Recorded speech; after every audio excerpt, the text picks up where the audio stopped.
제가 강제로 입원을 시켰으니까 제가 원망스럽죠. 올 때마다 저한테 협박을 하시는 거예요. 너뿐만 아니라 너희 가족들 다 지킬 거라. 근데 어느 날 그분의 보호자분이 오셔가지고는 이야기하는 게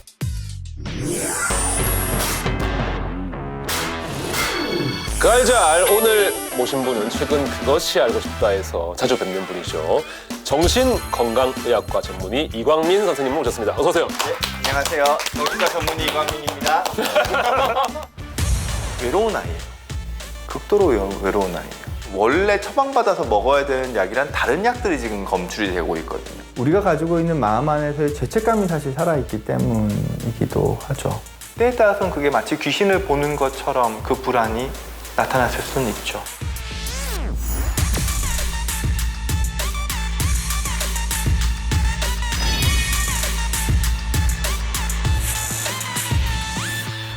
방송에서 많이 뵀는데 이 또 유튜브에서는 또 처음 뵙는 거네요. 그래서 저의 염려는 이제 방송에서는 항상 좀 진중하고 뭔가 전문가로서의 느낌으로 나가긴 했는데 사실 저의 성격이 약간 날리는 성격이거든요. 날리는 성격. 그래서 막상 그 알 저 알에서 이렇게 요청 들어와서 나간다고 할 때 아내가 엄청 걱정하더라고요. 무겁게 가라. 전문가처럼 무겁게 가라. 그렇게 해서 지금 좀 무겁게 하려고 애를 쓰는데 애를 쓰고 있는 중이에요 지금? 네, 근데 하이톤이죠. 기본적으로 목소리가 하이톤이기 때문에 놀라운데요? 무겁지가 않습니다. 사실 그 선생님께서 먼저 유튜브 팀에 연락 주신 적이 있잖아요. 아, 네. 아세요? 네, 기억납니다. 네. 마피아 제가 두 번째 거 지원했습니다. 지원했는데 안 불러주셨더라고요. 마피아 또 하나요? 언젠가 또 하겠죠. 저희가 이제 한 1년에 한 번 정도 하거든요. 그래서 뭐 다음 시즌에 한번 진지하게 그러면 저 좀 이렇게 다시 한번 자세히 소개해드리자면 정신건강의학과 전문의 이광민 선생님께서는 청양모녀 사망사건, 김윤호 군 사망사건, 연쇄살인범 명주, 양산모녀 실종사건 등 다양한 회차에서 의학적, 심리적 자문을 해주고 계십니다. 저도 이제 요번에 정리된 걸 보면서 좀 놀랐던 것이 한 1년 조금 더 되는 기간 동안 어느덧 한 10개 정도를 출연을 했더라고요. 맞아요. 네. 근데 이제 주변 사람들은 보고 난 다음에 야, 너 나오는 거 찾으려고 하면 진짜 무슨 원리를 찾아라를 해야 된다. 예, 잠깐 스쳐 지나가는 역할로 많이 나오니까요. 근데 정신적인 영역들이 끼어있는 사회적인 사건에서 제가 뭔가 말씀을 드리고 도움을 드릴 수 있다는 거에 대해서는 전 너무 뿌듯하죠. 근데 말씀 듣다 보니까 약간 원래랑 닮으신 것 같아요. 아, 이게 말상이어가지고요. 여기서 조금만 짧았으면은 해리포터에 가까웠을 수도 있는데 점점 길어져. 불과 한 1년 정도 사이에 한 10회 정도 출연했다는 게 저건 수가 아니거든요. 상당히 이제 인터뷰가 우리 방송에 많이 도움이 됐으니까 또 다시 요청을 드렸을 것 같은데, 그럼 처음 우리 그 알과 인연을 맺게 된 그 계기가 기억나세요? 어떻게 연락이 왔는지 그 알 팀에서? 사실은 그 알팀에서 저한테 직접 연락을 주신 건 아니셨고요. 저 말고 이제 다른 정신과 선생님한테 자문 의뢰가 들어갔는데 이제 그 선생님께서 고사를 하신 거죠. 고사하시면서 저기에 나 아는 사람 중에서 관종 같은 애 한 명 있는데 그렇다고 해서 제가 관종만 있는 건 아닙니다. 네네. 관종이 나쁜 건 아니에요. 네, 나름대로 가방끈은 되게 긴 편이어가지고 자부는 하거든요. 그때 이제 정재원 PD님 청량모녀 사건이었거든요. 근데 그 어머니가 일정 부분 신내림과 관련된 어떤 미스테리적인 요소가 같이 섞여 있고 그런 거 보면서 뭔가 이렇게 그래도 왜곡되지 않는 의학적으로 정확한 정보를 그래도 드리는 역할을 좀 하면 좋겠다 해서 시작을 했다가 어떻게 보면 지금까지 이어져 가고 있는 거죠. 저는 사실 뭐 거의 정신과 의사분들 중에서는 거의 고정 출연이라 해도 될 정도로 자주 나오고 계시잖아요. 그 선생님은 본인 스스로 그 이유가 뭐라고 생각하시는지?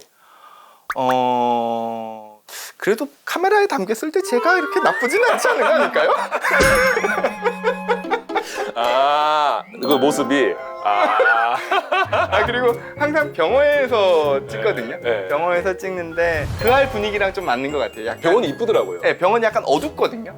또 어둡기도 하고 최근에는 그래도 조금 그 사건과 관련된 그래도 저의 인간적인 소견? 네. 예, 그게 때로는 전문적인 지식과 잘 섞어서 조금 표현을 하려고 좀 하는 편이에요. 특히 요번에 모녀 실종 사건 같은 경우에는 아이가 처해 있는 그 환경에 대한 거를 안드로이드에서 어플리케이션 실행했던 거, 아이와 대화했던 거를 바탕으로 이 아이의 정서적인 상태를 추정해야 되는 것들이 있었는데 그런 것들은 또 막상 실제 저희가 환자를 대하면서 환자에 대한 진단, 환자에 대한 상황을 파악하는 거랑은 또 상당히 다른 영역이었거든요. 제가 조금 그 과정에서 여러 가지 자료를 보는데 감정적으로 이제 울컥하는 부분들이 좀 있더라고요. 그러다 보니까 인터뷰 내용에도 그런 부분이 조금 녹아 들어가 있었고 그런 것들이 또 한편으로는 그렇게 나쁘게만 봐주셨던 것 같지는 않아요. 그러면 이제 그알에 자문을 하고 출연하시면서 뿌듯함을 느꼈던 좀 기억나는 순간이 있어요? 김윤호 군 사망 사건 관련했을 때였던 것 같아요. 그냥 가장 드라마틱하게 그래도 제가 역할을 좀 했던. 왜냐하면 김윤호 군이 시설에서 학대를 통해서 사망됐을 걸로 추정되는 아이이거든요. 근데 학대의 근거라는 것 자체를 찾기가 참 법적으로는 어려운 거죠. 사건적으로는 어려운데 김윤호 군이 실제로 투약했던 정신과 약물에 대한 기록과 부검에서 김윤호 군 혈액에서 나왔던 약물에 대한 성분이 서로 다르다는 거를 제가 찾아낸 측면이기도 하거든요. 그러다 보니까 이건 뭐 철저하게 약을 잘못 투약한 거기 때문에 그 시설의 책임을 분명하게 물을 수 있는 영역이 돼서 그때 이제 정재훈 PD님이었거든요. 요번에 선생님 방송해 주신 게 정말 큰 도움이 됐습니다라고 저한테 문자를 주셨더라고요. 그래서 예, 그게 좀 뿌듯하기는 했었죠. 기억도 많이 남고요. 네. 그 요새 상담받는 게 예전에는 조금 상담받는 게 좀 꺼려했잖아요. 네. 옛날에는 근데 최근에는 손쉽게 누구나 어디가 상담을 받는 게 그런 분위기가 된 것 같은데 상담을 받고 싶을 때 뭐 심리 상담소 이런 데가 있고 또 정신과 병원이 있고 그렇잖아요. 이 선택을 어떻게 해야 되는 거예요? 그러니까 솔직히 말씀드리면 지금 정신과 영역의 패러다임이 바뀌고 있어요. 왜냐하면 제가 레지던트 때만 하더라도 주로 보는 환자들이 중증 정신질환이었습니다. 예, 조현병이나 양극성 장애나 상당히 심한 우울증. 근데 지금은 완전 상황이 바뀌었죠. 일단 우리가 일반 사회생활을 하면서 누구나 경험할 수 있는 스트레스나 그걸로 인한 어느 정도 정상 범위 내에 있는 불안이나 우울에 대한 영역까지도 도움을 받기를 원해하고 있습니다. 그러면 당연히 정신과 의사들의 역할 역시도 더 넓어져야 되죠. 지금은 그런 과정 중에 있다라고 저는 생각을 하고요. 뭐 상담센터랑 정신과 진료랑 가장 큰 차이는 정신과 진료는 어디까지나 의료법적인 영역 내에 있고요. 그렇기 때문에 보험 적용이 가능하고요. 아 보험 적용. 상담은 보험 적용이 안 되죠. 또 한 가지 측면은 이제 비밀 보장과 관련된 영역이죠. 저 같은 경우에는 제가 병원에서 힘들었던 진료 때문에 힘들었던 상황은 제 아내랑도 얘기 못 하거든요. 네, 왜냐하면 의료법에 의해서 환자 진료와 관련된 모든 정보는 비밀 보장을 하도록 되어 있습니다. 본인이 힘들었던 이야기도 네, 와이프한테 못 해요? 환자와 관련된 이야기면 못합니다. 반면에 이제 상담소와 같은 경우에는 이제 직업 윤리의 영역에 들어가기 때문에 그런 부분에서 약간의 차이가 있습니다. 야, 그 부분 좀 아쉬울 것 같은데요. 뭔가 이제 아내 입장에서도 남편은 우리 그때 힘들었는데 뭔가 갑자기 힘들었어. 왔는데 말을 못 해. 말하면 위법이야. 아쉬운 게 아니라 화가 나죠. 왜냐하면 저도 사람인지라 집에 가서 힘들면 힘들다는 이야기는 하거든요. 너무 힘들었어. 그럼 옆에서 막 걱정하면서 그럼 무슨 일인데 너한테 얘기는 못해. 말하면 나 이거야 이렇게. 그 너무 약간 가슴 아픈데 약간 이 직업이. 근데 이건 있죠. 네. 정신과 의사들끼리는 할 수 있습니다. 이게 변호사랑 똑같아요. 의사끼리 가능해요? 네, 변호사끼리는 사건과 관련된 이야기를 할 수 있잖아요. 네, 그런 것처럼 제가 의지하고 좀 털어놓을 수 있는 정신과 의사가 별도로 있습니다. 진짜 정신과가 예전엔 정말 저 어릴 때만 해도 진짜 언덕 위 하얀 집 이런 느낌이었거든요. 네, 맞아요. 근데 지금은 진짜 많이 변한 것 같아요. 진짜 일상 속에 많이 와 있는 것 같고 저희 팀원들도 가끔씩 뭐 저 때문에 힘들거나 그러면은 주저없이 상담 받으라고 제가. 네, 제가 그러면은 네. 피디님 욕 같이 하면 되죠. 네, 저한테 말씀하지 마시고 비밀 유지 해야 되니까요. 자, 그 알자를 또 많이 보셨으니까 아시겠지만 필수 코너가 있습니다. 그 알이 Q&A 시간. 또 그 알잘의 정신과 전문의는 처음 모시다 보니까 또 흥미로운 질문들을 많이 주셨거든요. 제가 대신해서 여쭤보겠습니다. 자, 첫 번째 질문입니다. 밀맥주님, 그 안에서 보면 되게 부드러운 분 같기도 하고 또 어떨 때는 엄청 단호하게 말씀하시더라고요. 이광민 전문의님의 MBTI가 궁금합니다. 아, 앞에 문장하고 뒤에 MBTI. 기승전 MBTI였군요. 아, 그러네요. 네. 제 MBTI는 ISTP고요. 어릴 때부터 검사를 좀 했었는데 ISTP입니다. 겉으로 봤을 때는 E처럼 보이는데 ISTP면 저랑 정반대예요. 그러세요? 하나도 안 겹쳐요. 제가 정반대가 원래 잘 맞는다고 하지 않나요? 그래요? 제가 ENFJ로 나오더라고요. 영혼의 단짝 같은 아, 그런 거예요? 서로 보완할 수 있는. 아, 그런 거예요? 또 정신과 전문의가 말씀하시니까 진짜인 것 같기도 하고.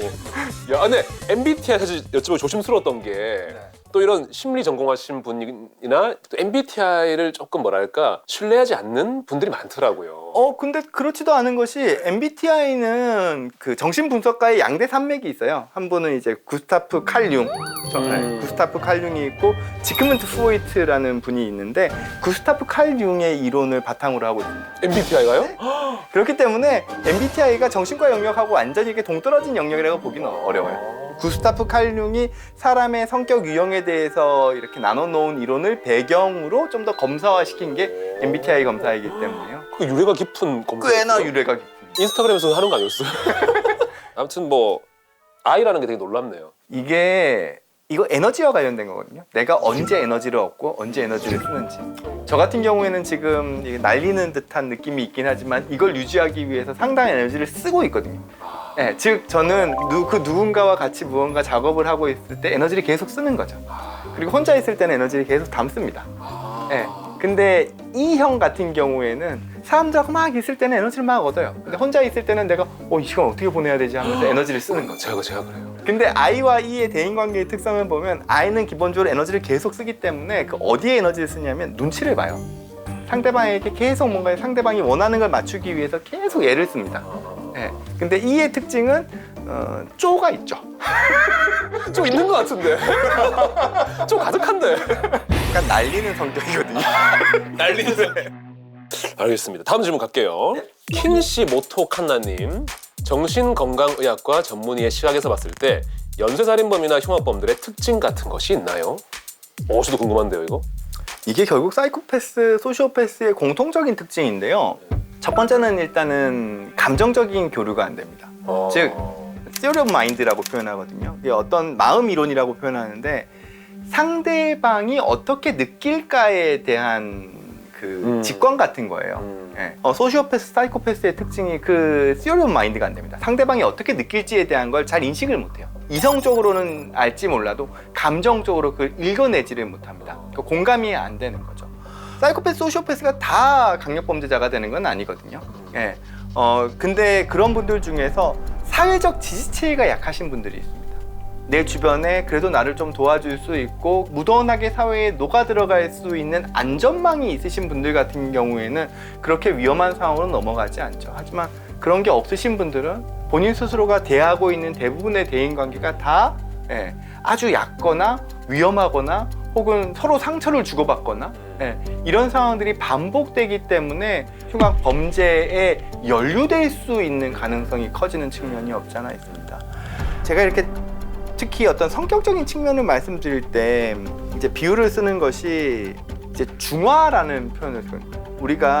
우리의 기본적인 마음은 아주 맑은 비커에 담겨 있는 맑은 물과 같은 건데 거기에 어떻게 해서든지 안 좋은 경험들이 쭉 쌓이게 되면은 당연히 색깔이 안 좋아지겠죠. 그러면은 이 물을 정화시키려고 그러면 다시금 맑게 만들려고 그러면 건강한 경험이 계속 들어와야 되거든요. 즉 맑은 물이 계속 들어와 줘야지 이게 희석되거든요. 그러면은 끊임없이 건강한 경험, 건강한 대인관계 경험을 할 수 있는 사회적인 체계도 좀 필요한 거죠. 그게 가정일 수도 있고 혹은 사회일 수도 있고 어떤 교육적인 환경일 수도 있고 인간관계일 수도 있어요. 근데 이런 사회적인 안전망이 없는 상태에서 어떤 마음의 이론, 공감이 안 되시는 분들은 자꾸 이렇게 안 좋은 관계 속에 노출되시기 때문에 이런 어떤 연쇄적인 범죄로 더 연결되는 게 아닐까 그런 생각들을 좀 하게 돼요. 알겠습니다. 다음 질문 갈게요. 리온님, 요즘 위험한 것이 일상생활에서의 위협 같습니다. 언제 어디서 누구에게 위협이 가해질지 정말 걱정되는데요. 혹시 누군가 불특정 상대에게 위협 행동을 하는 경우에 알아두면 도움될 전조? 신호 같은 것들이 있을까요? 실제로 정신과 의사들이 진료 환경에서 위협에 노출되는 경우가 분명히 있죠. 그것 때문에 그럴 것 희생되신 분들도 있으시고요. 제가 이런 질문 받을 때마다 드는 경험이 있는 것이 이제 보호병동에 입원을 시켰던 한 분이 있는데요.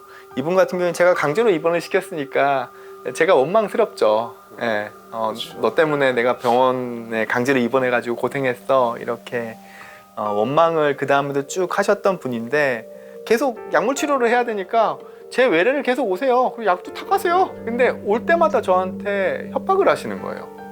예. 뭐라고요? 너뿐만 아니라 너희 가족들 다 죽일 거라. 무섭죠. 말만 들으면 무섭죠. 예. 그 사람이 한 이야기만 들었을 때는 강제 입원 시켜야죠. 다시. 예. 근데 그때 당시의 느낌이 굳이 강제 입원 안 시켜도 될 것 같다는 느낌이 있었어요. 예. 근데 어느 날 그분의 보호자분이 오셔가지고는 이야기하는 게 이제 말은 그렇게 하지만 저 진료실 오는 거를 그나마 제일 본인 스스로가 편안하게 느낀다는 거죠. 다른 사람들한테도 그런 얘기를 계속 할 텐데 다른 사람들은 아무도 안 받아줄 거 아니에요. 근데 저한테 왔을 때 그런 안 좋은 얘기를 했을 때 제가 그렇게 화내지 말고 우리 좀 잘해보자고 이렇게 달래면서 보내거든요. 물론 위험할 수 있어요. 당연히 위험할 수 있죠. 하지만 정신과 의사들에게 이제 어떤 위험한 상황이 됐을 때 그 본인이 가지고 있는 직감을 믿으라는 얘기를 해요. 아무리 뭐 위협적인 얘기들을 안 하고 멀끔하게 생긴 분이라도 내가 뭔가 위협적이라고 느껴지는 직감이 있으면 그 직감을 절대로 그냥 무시하지 말라 그러거든요. 그때는 어떻게든지 안정 확보를 하라고 하거든요. 그 반대로 말은 되게 위협적으로 하고 있지만 얼굴 표정이나 행동이나 그간의 어떤 과정, 주기적으로 오면서 약도 잘 받아서 약도 잘 드시고 계시는 그런 상황이라 그러면 적어도 나랑 어느 정도 신뢰관계는 형성되어 있지만 말을 저렇게 하시는구나. 이거에 대한 직감이 있었다라고 생각을 하거든요. 뭐 쎄하다고 보통 표현하잖아요. 그쵸. 그럴 때는 좀 조심할 필요가 조심해라. 있죠. 정말 조심하실 필요가 있죠. 근데 그 정신과 교과서에 나옵니다. 정신과 교과서에 나와요. 예. 아무리 여러 가지 조건들이 안 맞다 하더라도 내 직감상 위험하다고 생각하면 절대적으로 방어하라.